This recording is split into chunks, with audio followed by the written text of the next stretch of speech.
Hello बच्चों, कैसे हैं आप सब। आज सब हम इतिहास और नागरिक शास्त्र की किताब में से नागरिक शास्त्र का पार्ट 2 भारत की संसद, इसका प्रश्न उत्तर लगाने जा रहे हैं। तो सभी लोग अपनी किताबें निकाल लेंगे और एक पेंसिल ले लेंगे अपने हाथ में। शुरू करते हैं।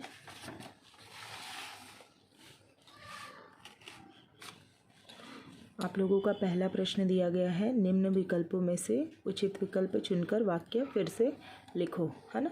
उसमें पहला क्वेश्चन है, लोकसभा में डैश पद्धति से प्रत्याशियों को चुनकर भेजा जाता है। इसमें आपके 4 ऑप्शन है, उसमें से जो पहला है भौगोलिक चुनाव क्षेत्र, ये उसका सही उत्तर है। दूसरा प्रश्न, भारत के डैश राज्यसभा के पदेन अध्यक्ष होते हैं। इसमें आएगा ब उपराष्ट्रपति। उसके बाद में दूसरा प्रश्न है, ढूंढो और लिखो।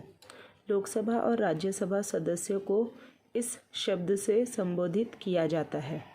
इसका आंसर आएगा सांसद। विधि निर्माण का दायित्व इनका है। इसमें आप लिखेंगे संसद। निम्न कथन कारण सहित स्पष्ट कीजिए। प्रश्न तीसरा है, इसमें पहला प्रश्न देखेंगे, राज्यसभा स्थायी सदन है। इसके आंसर के लिए आप लोग आएंगे पेज नंबर 72 पर। देखेंगे, राज्यसभा कभी भी एकत्रित रूप से विसर्जित नहीं होती, इसीलिए उसे स्थायी सदन माना जाता है। यहाँ तक लिखेंगे तीसरे का पहला। उसके बाद आपका दूसरा प्रश्न है, लोकसभा को प्रथम सदन कहा जाता है। इसका आंसर आप देखेंगे पेज नंबर 71 पर।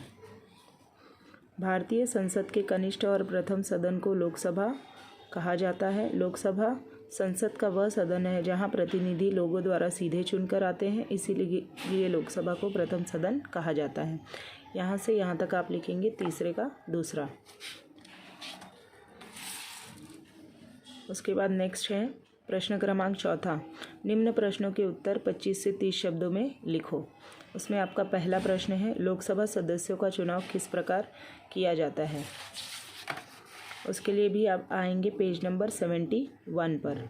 पेज नंबर 71 पर देखेंगे, लोकसभा में भौगोलिक चुनाव क्षेत्र पद्धति द्वारा प्रत्याशियों को चुनकर भेजा जाता है। लोकसभा का कार्यकाल 5 वर्ष का होता है। लोकसभा के चुनाव हर 5 साल बाद होते हैं। यहाँ तक आप लिखेंगे चौथे का पहला। उसके बाद नेक्स्ट क्वेश्चन है, लोकसभा अध्यक्ष के कार्य स्पष्ट कीजिए। इसके लिए आप लोग आएंगे पेज नंबर 73 पर। देखना,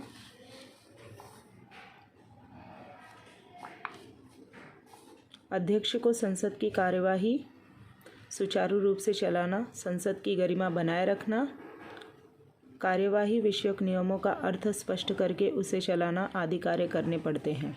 यहाँ तक लिखेंगे अध्यक्ष से शुरू करते हुए जहाँ खत्म होता है पैराग्राफ, वहाँ तक लिखेंगे चौथे का दूसरा। उसके बाद आप लोगों का 5वां प्रश्न है, विधि निर्माण प्रक्रिया के 4 चरण स्पष्ट करो, है ना। इसका आंसर देखेंगे हम पेज नंबर 73 पर।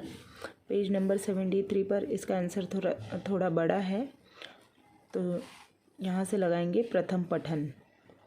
संबंधित विभाग का मंत्री अथवा संसद सदस्य विधेयक प्रस्तुत करता है। विधेयक प्रस्तुत करते समय उसका स्वरूप संक्षेप में स्पष्ट करता है। इसे विधेयक का प्रथम पठन कहा जाता है। द्वितीय पठन के 2 चरण होते हैं। पहले चरण में विधेयक के उद्देश्यों पर चर्चा की जाती है। सदन के सदस्य विधेयक के बारे में अपना मत व्यक्त करते हैं। विधेयक के समर्थक विधेयक का समर्थन करते हुए अपना मत व्यक्त करते हैं, तो उसका विरोध करने वाले विधेयक में जो कमियां और दोष हैं उन्हें स्पष्ट करते हैं।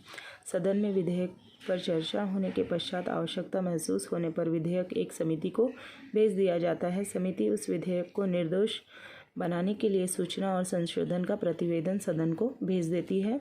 उसके पश्चात द्वितीय पठन पठन के दूसरे चरण की शुरुआत होती है। इस चरण में विधेयक की धाराओं पर चर्चा होती है। सदस्य कुछ संशोधन सुझा सकते हैं, तत्पश्चात उस पर सदन में मतदान लिया जाता है।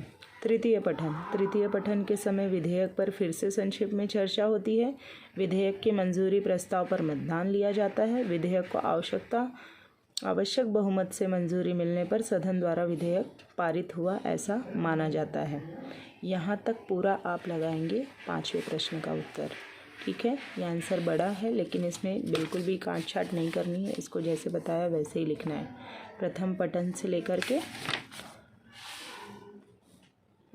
तृतीय पठन का जो आपका पैराग्राफ है पहला वाला वो पूरा।